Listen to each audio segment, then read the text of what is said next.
오늘은 불안으로부터의 자유, 불안으로부터의 자유라는 제목으로 말씀을 전합니다. 인간 안에 늘 불안이라는 것이 도사리고 있지 않습니까?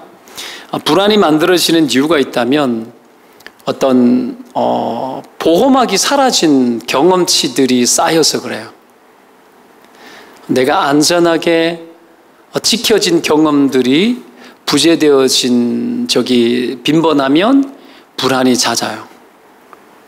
그래서 나를 지켜줄 만한 어떤 안전장치로부터 내가 벗어난 느낌이 들어지면 불안이 막 올라오는 거죠. 불안이.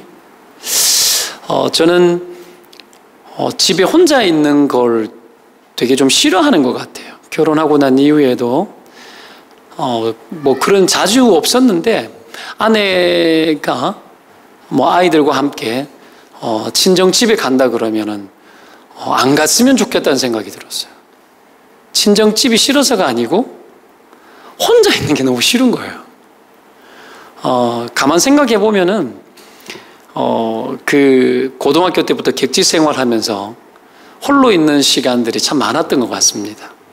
그래서 혼자 사는 법은 그래도 터득 잘 했는데 그게 싫은 거죠.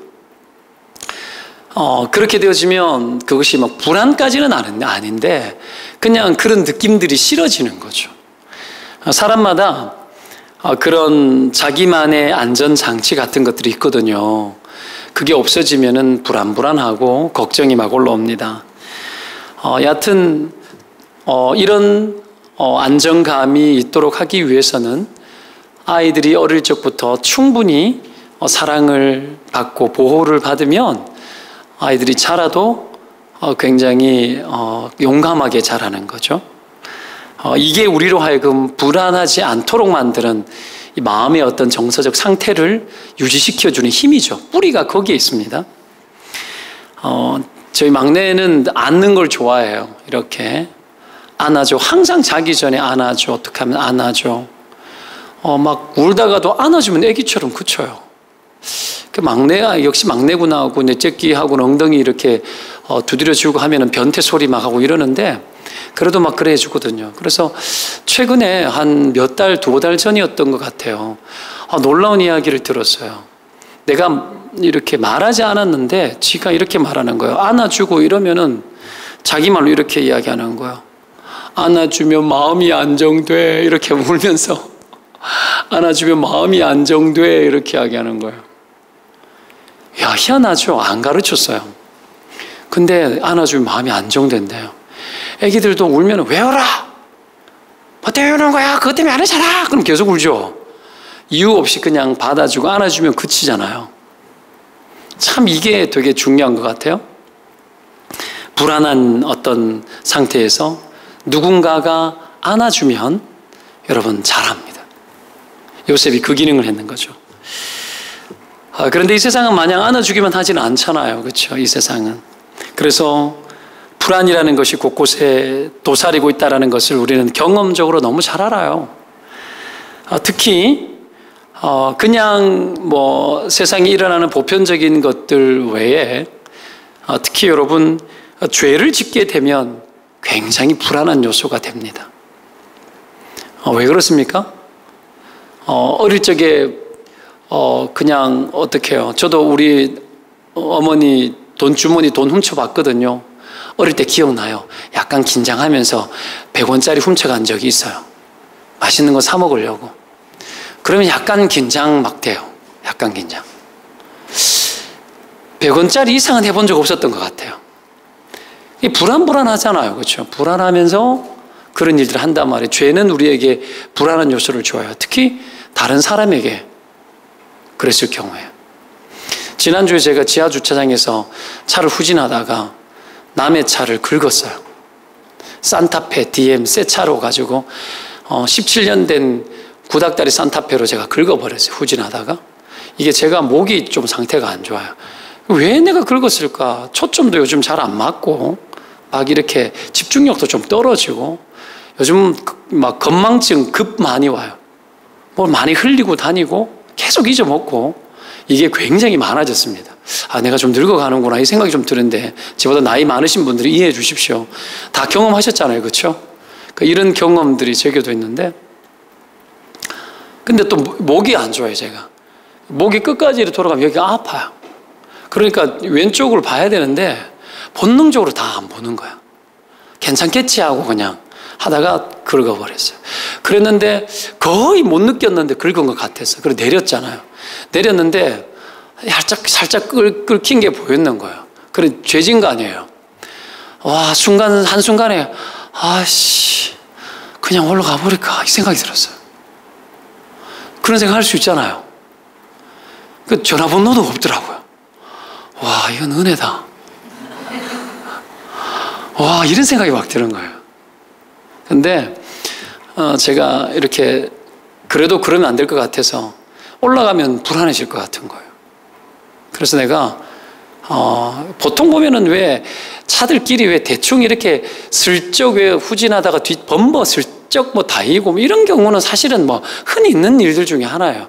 이게 차가 스크래치가 좀 났단 말이에요. 가만히 있을 수 없잖아요. 이 불안한 거예요. 그래서 내가 기다렸어요. 기다리고 금세 기다리니까 누가 내려오더라고요. 그래서 이실직고를 했죠. 그러고 나니까 마음이 편안한 거죠. 안 그랬으면 계속 불편했겠죠. CCTV 오는 거 아닐까 뭐 이런 생각 막 하겠죠. 이야, 불안은 그런 거예요. 죄를 짓고는 여러분 불안해서 못 삽니다. 오늘 여러분 잘 아시지만 야곱이 죽었습니다. 그의 아들들이 과거에 자기의 동생 요셉에게 지은 죄들이 막 올라오는 거예요. 올라오면서 뭐 요셉을 미워했던 것, 그리고 악을 행했던 것, 이런 것들이 아버지가 죽고 나니까 올라오네. 그래서 어떡합니까? 혹시 요셉이 자기를 미워해서 자기들을 해코지하는 것 아닌가? 악을 보복하지는 않겠는가 하는 두려움들이 막 올라오는 거죠. 인간 안에는 이게 있습니다. 누가 나에게 원수 갚지 않을까에 대한 생각들이 있습니다. 여러분, 이런 어떤 모습들이 15절에 나오는데, 이들의 불안을 보면은요, 몇 가지 불안의 특성을 알게 되어져요. 제가 이렇게 성경 속에서 그냥 한번 찾아봤습니다. 제가 한 4가지 정도로 크게 나눠봤는데요. 첫째는 불안은 의존 세력이 사라질 때에 찾아온다라는 거예요. 형제들의 아버지가 야곱이 그 형제들에게는 의존 세력이었습니다. 왜죠? 요셉과 자기들 사이에 불편한 감정을 아버지가 막아준 거죠. 아버지가 계셨죠. 언제든지 부모가 있으면 중재가 됩니다. 그래도 부모가 살아있으면 자식들이 부모님 때문에라도 애를 써요. 눈치 보고. 부모가 죽으면 얼굴도 안 보고 원수되고 뒤돌아서버리는 그런 가족들, 형제들이 있거든요. 어떤 이런 보호막이 사라지니까 불안이 확 올라왔어요. 두 번째는 여러분, 불안은 혹시나 하는 생각에서부터 막 시작됩니다. 혹시 이러면 어떡하나, 저러면 어떡하나. 여러분, 15절에 보면은 혹시 우리를 미워하여, 이 혹시가 우리로 하여금 불안을 가져다 주는 겁니다. 이런 것들이, 불안은 혹시나 생각이 많은 사람에게 많이 찾아와요. 여러분, 혹시나 어떡하나 하는 이 생각의 복잡함, 잘 일어나지 않는 일들에 대한 생각들이 많으면 불안해집니다. 대신에 불안하기 때문에 그 사람은 치밀해지는 강점이 있습니다. 치밀하게 준비할 수 있어요. 잘 봐요. 우리가 치밀해지는 이유 중에 하나가 내게 다가오는 불안과 불편함들을 미리 예비하다가 준비된 것들이 너무 많아. 이건 여러분 개발된 거죠. 반면에 그만큼 불안도 많았던 거예요. 여러분, 이런 양면성을 우리는 다 가지고 있습니다. 어떤 사람은 너무 태평해서도 문제예요. 태평해서 너무 준비가 없어서 다 문제죠. 여하튼 간에 이 혹시나 하는 생각 때문에 불안이 올라오고, 그것 때문에 걱정 때문에, 염려 때문에 불안이 올라와서 막 뭔가를 준비를 하는데, 사실은 준비를 해도 정서적인 안정감들은 떨어질 수가 있죠. 세 번째가 뭐냐면은, 불안이라는 것은 쉽게 사라지는 것은 아니구나. 오래 간다. 불안의 근원은 굉장히 오래 갑니다. 요셉의 돌봄을 받고 애굽에서 보호를 받았는데도 그들은 지속적으로 불안이 내재되어 있었죠. 그렇죠. 굉장히 오랫동안 지속되었습니다. 그리고 그 형제들이 요셉에게서 죄를 짓고 난 그 이후부터 지금까지 그들 안에 여러분 그 불편함들이 불안함을 계속해서 야기시켰죠. 이게 생각보다 오래 갑니다. 여러분, 사라지지 않습니다. 불안의 모든 뿌리가 내 안에 박혀 있으면 불안은 잘 사라지지 않아요. 그 네 번째로, 불안은 지은 죄가 많을 때 더 크게 올라와요. 쌓여있는 게 많으면. 15절에 보면 우리가 그에게 행한 모든 악을 다 갚지는 아니할까. 얼마나 악을 많이 행했으면 모든 악이라고 이야기할까요? 짚어볼까요? 죄가 많았겠죠? 창세기에 보면은 여러분 꿈꿨다는 이야기 하니까 막 시기하고 미워했죠. 계속 미워했고, 도시락 배달 왔을 때 구덩이에 어떻게 처음에 죽이려고 했었어요. 그러다가 구덩이에 빠뜨리고 그러다가 팔아넘겨버렸죠. 그게 답니까? 그 죄가 요셉의 인생에 그 얼마나 어려운 결과를 가지고 왔습니까? 그 지속된 그 상태, 살아있는 동안에 그들의 지은 죄의 영향력이, 물론 요셉이 하나님과 동행하고 잘 살았지만 그걸 모르고 있는 그들의 죄는, 요셉이 죽었으면 죽었으면 끝날지 몰라도 살아있는 동안에는 그 죄에 대한, 요셉이 건강했으니까 망정이지, 안 건강했으면 평생 원망 갖고 죄와 그들의 지은 죄에 대한 이 아픔 속에 평생 살기 때문에 그들의 죄가 지속되어지는 거예요. 이거 무섭죠? 얼마나 무서워요. 여중생 폭행했죠? 그들의 죄가 여러분 한순간에 끝나요? 그 기억이 평생의 아픔이 되지 않겠습니까? 그 아이의 인생이 어떻게 될까요? 정상적인 삶을 살 수 있을까요? 트라우마가 어떨까요? 이런 대인 공포 안 생길까요? 사회생활 정상으로 할 수 있을까요? 이 불신 사회 속에서 그 아이가 여러 힘을 낼 수 있을까요? 한번 상상해 보십시오. 정말 힘들 것 같아요. 오래 가겠죠. 여러분, 이 죄는 오래 갑니다. 때문에 그들이 지은 이 죄, 게다가 아버지한테가 또 죄 짓죠. 짐승의 피를 흘려가지고 옷을 찢어서 피를 묻혀서 짐승이 물어 죽였다고 거짓말까지 하잖아요. 이들의 죄가 컸던 겁니다. 이 죄가 컸기 때문에 여러분, 불안이 큰 겁니다. 이런 불안에서 자유케 되는 거 쉽지 않죠? 어렵습니다. 맞는 말입니다. 여러분, 이것보다도 이런 것도 그렇지만 오늘 본문을 보면서 정말 느끼는 저의 아픔이 뭐냐면, 충분히 은혜를 베풀었어. 그렇죠?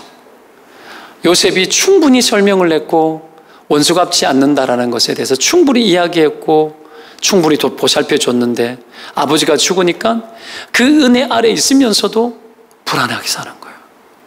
참 안타까운 게 이거예요.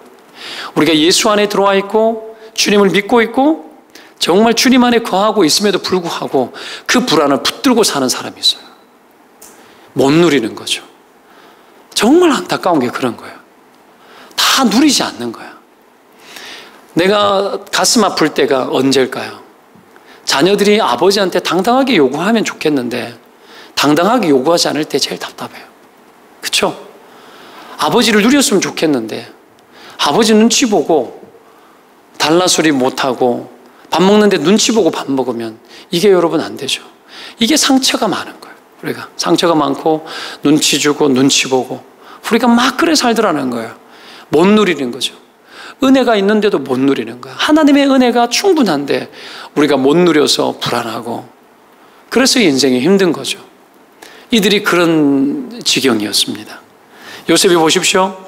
형제들이 그렇게 말할 때 17절 끝에 보면 그 말을 듣고 울었다고 하잖아요. 용서 다 했는데 용서해달라고 해요. 와, 울 수밖에 없죠.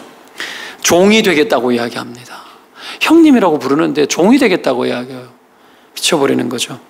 아버지께서 용서해 주라고 했었다고 말하는 거예요. 그들의 그 불안한 모습을 보면서 요셉이 너무 안타까웠던 거죠. 은혜를 베풀었는데 못 누리니까 그게 안타까워서 우는 겁니다, 여러분. 사랑을 베풀어도 불안해서 못 누리는 거죠. 여러분, 불안이 많은 사람은 여러분 잘 못 누려요. 호의를 베풀어도 의심을 하게 되고 두려움에 잡혀서 살고 그것 때문에 깜짝깜짝 놀라고, 여러분 사랑을 베푸는데도 의심을 하게 되고 경계를 하게 되고 버림받지 않을까 생각을 하게 되고, 그래서 하는 게 뭐예요? 내가 당신의 종이 되겠다 그러는 거야. 종이 되겠다. 노예처럼 사는 게 편안하다는 거예요. 그래서 사랑을 못 받으면 사랑을 줄 때에 불안합니다. 사랑을 주면 불안해요. 좋지 않고. 사랑을 주면 오히려 내게 맞지 않는 것 같아서 어색하고 불편해서 가는 거예요. 그래서 수많은 사람이 결혼을 실패하는 이유 중에 하나가 내가 불행한 가정 속에 살다 보면 그 사랑을 못 받아들여. 좋은 남자 만나서 결혼하면 회복되어지는데 못 받아들이는 거예요. 못 받아들이고 어떻게 해요? 폭력 가정의 아버지와 닮은 폭력적인 사람 만났을 때 오히려 여러분 역기능적인 평안을 느껴요. 그래서 그것을 선택을 하고 그렇게 들어가기도 하고 그런 거예요. 이게 얼마나 여러분 안타깝습니까? 이런 일들이 실제로 많이 있습니다. 자, 그래서 시키는 대로 하겠다. 노예의 영성이 나와요. 종의 영성이 나옵니다. 여러분, 그래서 어떤 나쁜 목사들은 교회 안에 불안을 조장해요. 하나님 정죄하는 거, 정죄를 해요. 불안하니까 어떡합니까? 불안을 조장해서 자기 편을 만들어요. 나쁜 놈들이 많아요. 나쁜 놈들이. 저는 여러분 그런 놈은 아니에요. 저는 그런 사람은 아닙니다. 불안을 조장하거나 막 여러분 안에 막 협박을 하거나 그래가지고 잘 될 것 같으나 내가 경고를 하거나 막 그런 식으로 하지 않아요. 그런 것들 하도 많이 봐서 내가 좋은 목자 돼야지, 사기치지 말아야지, 성도들 마음 편하게 만들어줘야지 다짐하고 그렇게 삽니다. 하여튼 이런 일들이 요셉에게 다가왔을 때 요셉은 납품이 있었죠. 그래서 여러분 요셉이 어떡합니까? 이런 안타까움을 가지고 형제들을 그 불안에서 자유롭도록 돕기 위해서 요셉이 뭐 하는 줄 알아요? 오늘 본문에 보면은 여러분 어떤 표현이 나오느냐 하면 위로했다라고 나옵니다. 위로. 어디에 몇 절에 나옵니까? 여러분 21절 끝에 간곡한 말로 그들을 간곡한 말로 뭐 하였더라? 위로하였더라. 불안한 자에게는 뭐가 필요하죠? 위로가 필요합니다. 불안해하지 마라. 왜 그러느냐? 이것보다 위로가 필요하다라는 거예요. 위로해주면 불안이 잠재워진다라는 거죠. 믿으면 아멘. 여러분 우리 공동체가 위로가 많았으면 좋겠어요. 여러분 우리 잘 알고 있는 바나바가 여러분 권위자, 별명이 권위자, 위로하는 자였어요. 성령님 보혜사라는 뜻의 의미가 뭔 줄 알아요? 위로자라는 뜻이에요. 하나님 우리를 만져주고 위로해 주시는 분이라는 거죠. 여러분 언제든지 따뜻한 위로자가 되시기를 축원드립니다. 요셉이 위로를 합니다. 이 위로라는 단어가 여러분 간곡히 위로한다. 영어 성경에 kindly라고 나와요. kindly. 너무나 따뜻하게, 너무나 친절하게. 그들에게 어떻게 내 사랑을 못 받아들이냐고 그러지 않고 간절하게 따뜻하게 위로를 해주는 거죠. 여러분 그렇게 했을 때에 여러분 그들이 위로를 받았을 거라 저는 생각을 합니다. 이 간곡한 말로 위로했더라는 이 히브리어를 직역하면 마음 위에 말했다 이런 말이에요. 마음 위에 말했다. 그 마음 위에다가 계속 말하는 거야. 사람에게 말하지 않고 마음 위에 말하는 거예요. 그들의 마음에 위로하는 거예요. 위로는 어디에 하는 거예요? 마음에 위로를 주는 겁니다. 사람 마음에. 그들의 마음에 위로를 주는 거예요. 심정적인 대화가 되고 그들의 심정이 통하도록 마음을 다해서 그 마음을 다하는 거예요. 그랬을 때 위로가 되는 줄로 믿습니다. 그래서 여러분 불안한 사람들, 불안한 영혼들에게는 그들의 마음 위에다가 위로의 말을 해주고 그들의 마음이 따뜻하고 그 마음의 친절함을 느낄 수 있도록 도와줘야 되겠죠? 이게 위로입니다. 자, 우리는 불안으로부터 자유케 하는 위로가 어떤 것인지 요셉을 통해서 크게 두 가지를 살펴볼 수 있습니다. 요셉이 간곡한 말로 위로한 위로가 두 가지가 있는데 크게 두 가지인데 하나가 뭐냐 하면 하나님이 주시는 위로를 요셉이 전합니다. 하나님이 주시는 위로. 19절에 보면은 형제들에게 두려워하지 마소서 내가 하나님을 대신하리까 당신들은 나를 해하려 하였으나 하나님은 그것을 선으로 바꿔서 오늘과 같이 많은 백성의 생명을 구원하게 하시려 하셨다 이렇게 말하죠. 그죠? 자, 이게 요셉이 그들에게 해줬던 여러분 하나님의 위로였습니다. 요셉이 하나님이 직접 와도 이 해석을 해줬을 것 같아요. 요셉이 하는 이야기가 뭐예요? 전화위복이 됐습니다 라고 말하는 거예요. 비록 죄가 있지만 하나님께서 다 바꿔버렸어요 이 말이에요. 이 일 때문에 많은 사람의 생명을 구원했지 않냐고. 이 일들을 통해서 놀라운 일들이 일어났습니다. 요셉의 인생의 최대 강점이 뭡니까? 삶을 하나님의 뜻대로, 인생을, 내 삶의 사건을 하나님의 뜻대로 해석할 수 있는 능력을 가졌다라는 거예요. 여러분, 이 해석의 능력을 가지시기를 축원드립니다. 그러면 위로해 줄 수 있어요. 해석이 되면 위로해 줄 수 있어요. 이건 이런 의미가 있어. 위로해 줄 수 있는 거예요. 여러분, 요셉이 꿈을 해석을 잘했잖아요. 그렇죠? 그런데 요셉의 더 탁월한 점이 뭐예요? 그는 삶을 해석을 잘했습니다. 그는 꿈도 해석을 아주 잘했지만 요셉은 인생을 해석할 줄 알았어요.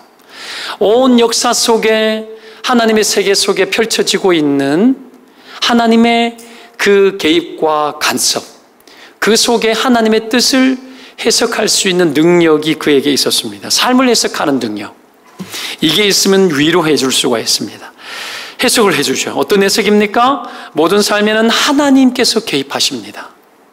그리고 우리의 모든 허물과 죄악 가운데서도 하나님이 개입하셨습니다. 그리고 하나님이 개입하실 뿐만이 아니라 하나님께서 지금 바꾸셨습니다. 형님들의 베풀었던 그 모든 악함들을 하나님은 다 지나가게 하고 다 바꿔버렸습니다. 여러분, 이게 얼마나 큰 해석입니까? 고쳐버렸다는 것을, 전환시켜버렸다는 거예요. 이것을 전하는 것으로 하나님의 위로를 전달하는 거죠. 왜 여러분 불안함이 많은 이유 중에 하나가 뭐죠? 하나님이 내 삶을 손으로 바꾸실 거라는 해석이 빠져서 그렇습니다. 우리의 인생이 불안이 끝나지 않는 이유가 뭘까요? 내 앞에 놓여있는 이 일들을 하나님이 바꾸실 거라는 것에 대한 생각이 없기 때문에요. 하나님이 바꾸시고 하나님이 변화시킬 것이고 하나님이 선하게 만들어 갈 거라는 것에 대한 믿음과 바라봄이 없기 때문입니다. 그래서 여러분 불안한 거예요. 적어도 여러분 지금 내가 당해 있는 상황과 처지에 대해서 하나님이 개입하고 하나님이 바꾸시고 앞으로도 바꿀 것이고 반드시 바꾸는 것을 성취할 줄로 믿습니다. 여러분, 이것이 우리로 하여금 하늘로부터 오는 하나님의 위로가 여러분 되시기를 축원드립니다. 때문에 그래서 할 수 있는 게 뭐예요? 내 영혼아 잠잠하라. 내 영혼아 어찌하여 불안해하느냐?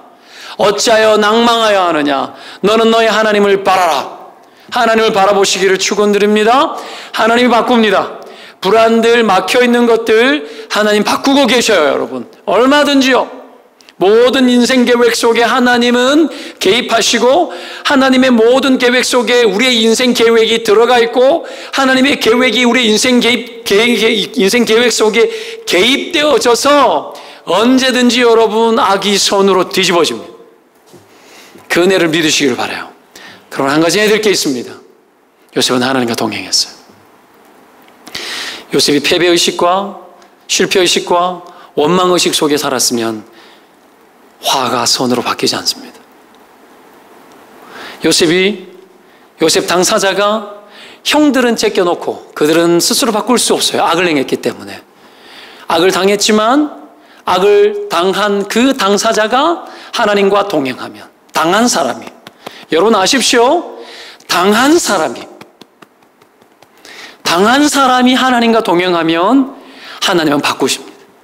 그리고 여러분, 내가 위로를 받는 것뿐만이 아니라 오히려 나를 공격하면서 불안했다는 많은 사람을, 여러 사람이 나를 공격했을지라도 내가 하나님 앞에서 바로잡히면 나 하나가 다른 많은 사람을 위로할 수 있는 위로자가 된다는 것이 성경이 우리에게 보여주고 있는 여러분 위로입니다. 여러분, 이걸 믿으시기를 축원드립니다. 이게 하나님이 주시는 위로입니다. 두 번째, 요셉 자신이 충분히 위로해 줍니다. 요셉 자신이 감당하는 위로. 요셉은 하나님의 위로를 말했지만 자신이 어떻게 할지에 대해서도 약속을 하고 위로를 하죠. 그 위로의 특징이 뭡니까? 특징이 뭐죠? 충분한 위로를 여러분 해줬다라는 거예요. 충분하게 위로해줘서 불안을 잠재웁니다. 21절에 두려워하지 말라고 하면서 당신과 당신들의 자녀를 기르겠다고 합니다. 기르는 것이 뭐죠? 양떼를 길러봤잖아요. 이 사람들은 양떼를 어떻게 길러요? 여러분, 양떼를 먹이고 시편 23편 생각하면 딱입니다. 사망이 엄침한 골짜기를 다녀도 회가 두렵지 않도록 해주고 쉴 만한 물가로 인도하고 먹을 양식이 있는 푸른 초장으로 인도하고 모든 것들, 그리고 원수와 싸워주고 이 모든 것들을 하는 것이 기르는 거예요. 요셉이 대신 싸워주고 대신 먹여주고 대신 입혀주고 대신 마시게 해주고 모든 것들을 충분하게 다 공급하겠다고 약속을 하고 있는 겁니다. 위로를 할 때는 충분히 느끼도록 할 필요가 있습니다. 마음 위에, 그들의 마음 위에 충분히 느끼도록. 그리고 여러분, 충분히 할 수 있는 역할을 내가 최선을 다하겠다고. 그랬을 때 그들 가운데 위로가 되는 거죠. 여러분, 충분한 게 뭘까요? 충분함이란 무조건적인 겁니다. 무조건적인 것. 요셉이 지금 그 이야기하고 있는 겁니다. 믿지 못하고 불안하고 있을 때에 자녀들까지, 당신들과 자녀들까지 다 하겠다고. 여러분, 아무것도 통하지 않는 그들에게, 불안으로 충만한 그들에게 모든 것을 통하도록 하기 위해서 충분한 약속과 무조건적인 긍휼에 대해서 약속을 하고 있는 거죠. 여러분, 위로라는 말이 영어 성경에 보면 컴포트라는 말로 여러분 많이 써요. 컴포트, 위로. 여기에 여러분 재밌는 단어가 만들어지더라고요. 컴포터에 ER이 붙으면요 컴포터가 됩니다. 컴포터. 이불입니다. 이불. 그리고 특별히 두꺼운 이불을 사용할 때 이 단어를 써요. 뭐죠? 덮어주는 거예요. 따뜻하게 덮어주는 거예요. 추위에 떨고 있는 사람에게 덮어주고 불안에 떠는 사람에게 덮어주는 거예요. 움츠러든 사람에게 덮어주고 평안을 잃은 사람에게 덮어주고. 여러분, 위로죠. 아이들이 자다가 이불을 다 차버리면 어떡합니까? 제가 새벽에 이렇게 새벽 기도 가거나 하면은, 일어나면은 어떻게 해요? 방문이 열려있고 막 그러거든요. 첫째 딸은 불 켜놓고 자주 잠들어요. 불 켜놓고 뭐 엎드려가 누워가지고 책 보고 뭐 이렇게 하다가 잠이 자주 들어요. 그럼 어떻게 해요? 항상 가서 여러분 어떻게 해요? 문을 열고 불을 꺼주고 이불을 안 덮고 있으면 겨울에는 이불을 덮어주는 거죠. 뭐죠? 지는 몰라도 위로해주는 거예요. 덮어주는 거. 이것이 여러분 위로입니다. 사랑하는 여러분, 허물을, 불안을, 추위를, 인생의 외로움을 여러분 덮어주는 그런 어떤 이 요셉의 심정으로 여러분 살고 싶지 않습니까? 우리 삶에 불안이 많이 있지만 또 불안한 사람들도 많지만 우리가 두꺼운 이불 덮어주고 서로 충분히 위로하고 그들의 마음 위에 귀해가 아니라 그들의 마음 위에 위로를 던질 때 여러분 불안에 떠는 많은 사람들이 위로를 얻고 소망을 찾고 불안으로부터 자유케 될 줄로 믿습니다. 그런 은혜가 있기를 바랍니다. 기도하겠습니다.